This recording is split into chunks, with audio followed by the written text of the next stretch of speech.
Hi guys, Matt Thompson here from Northwest Overlander. So if you can see behind me is the new Universal Titan Expedition roof rack supplied by Direct 4x4.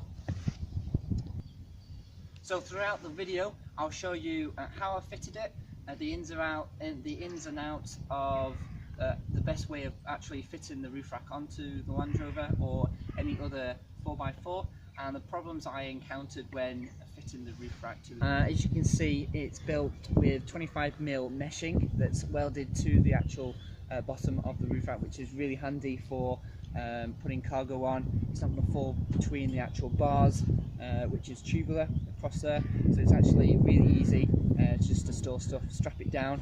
They also include two strapping points, hooks on either side. There's actually 4 on either side, and then 2 at the front and 2 at the back, which is really handy for tying stuff down if you don't want to tie it from the meshing as well.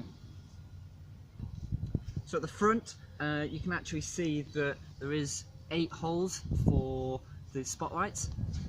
You can see here as well there's an actual bracket for putting aerials, and there's one exactly the same on the back of the roof rack for putting aerials and other items for bolting on, which we'll show. When the roof rack came, these brackets weren't actually fastened to the roof rack.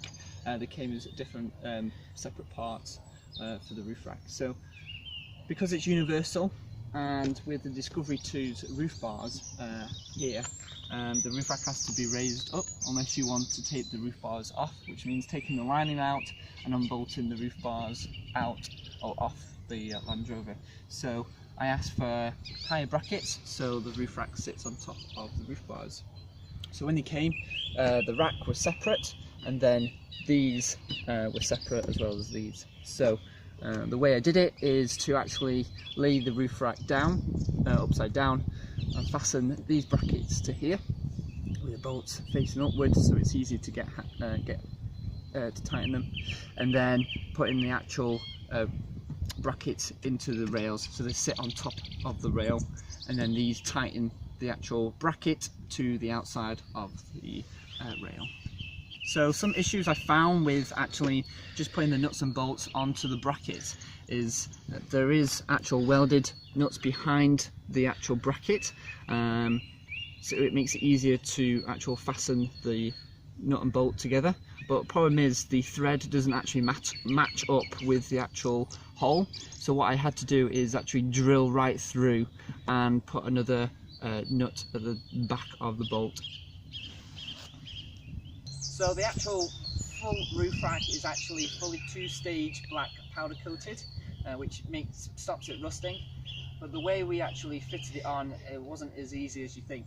It took 4 of us. It weighs just over 61 kilos with it being steel. So basically there was 2 of us on either side, lift it quite high up and just slide it with the actual brackets along the rails without trying to scratch the side of the vehicle. By fastening it, basically I just did 1 on either side, tightening each one. The issue I found though, especially the passenger side, which I haven't figured out how to fix yet, whether it's just the adjustments, is the door, when you open, it actually catches, so it actually catches the bracket on the door. So I need to kind of figure out how to fix that with that. Might have to file it or readjust the door. Is the Titan Universal Expedition roof rack as a whole. If you've got any questions, or if you need or want any more information, I'll put all the information of the roof rack and where I got it from down below.